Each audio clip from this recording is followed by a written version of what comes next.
So here is our proposed structure, our chiasm. Let's see what extra information it contains. Layer 1. And I saw another mighty angel come down from heaven, clothed with a cloud, and a rainbow was upon his head, and his face was as it were the sun, and his feet as pillars of fire. Verse 1. And he said unto me, Thou must prophesy again before many peoples, and nations, and tongues, and kings. And there was given me a reed like unto a rod, and the angel stood, saying, Rise and measure the temple of God, and the altar, and them that worship therein. But the court which is without the temple leave out, and measure it not, for it is given unto the Gentiles, and the holy city shall they tread under foot 42 months. Verses 11 and 11:1 and 2.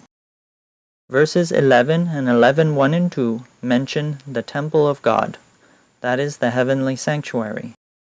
It then naturally follows that verse 1's angel from heaven is Christ Jesus, our heavenly high priest, the minister of that sanctuary. But there is more.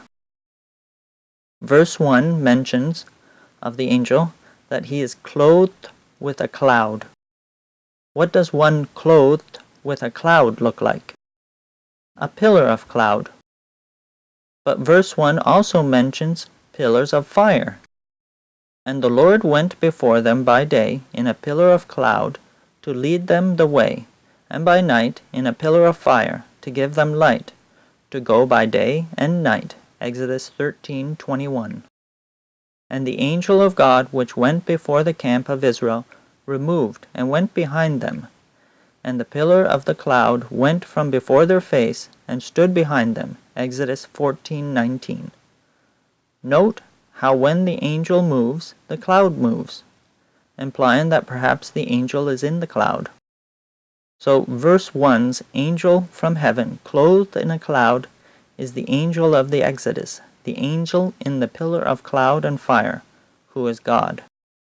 For the cloud of the Lord was upon the tabernacle by day, and the fire on it by night, in the sight of all the house of Israel, throughout all their journeys. Exodus 40:38.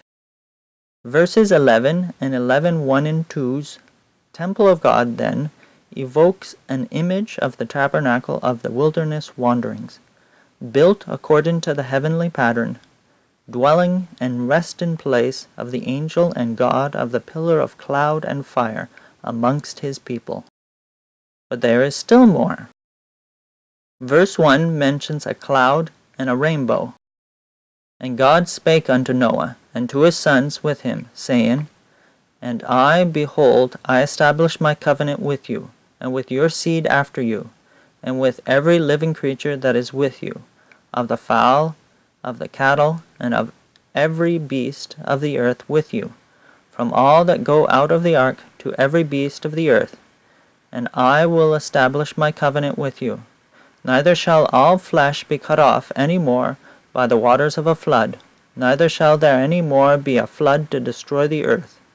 And God said, This is the token of the covenant which I make between me and you and every living creature that is with you, for perpetual generations.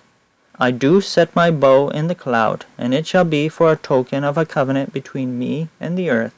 And it shall come to pass, when I bring a cloud over the earth, that the bow shall be seen in the cloud, and I will remember my covenant, which is between me and you and every living creature of all flesh. And the waters shall no more become a flood to destroy all flesh, and the bow shall be in the cloud, and I will look upon it, that I may remember the everlasting covenant between God and every living creature of all flesh that is upon the earth.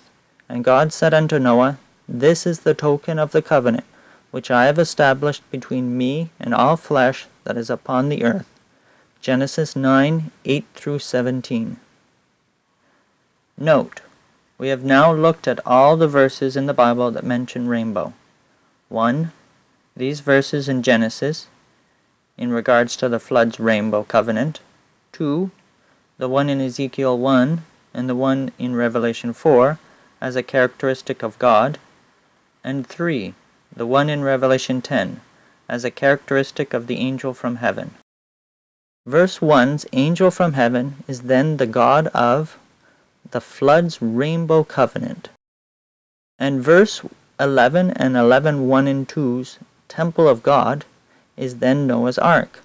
That might seem odd to equate Noah's Ark to the temple of God, but the underlying idea is that they both are places of refuge with only one entrance.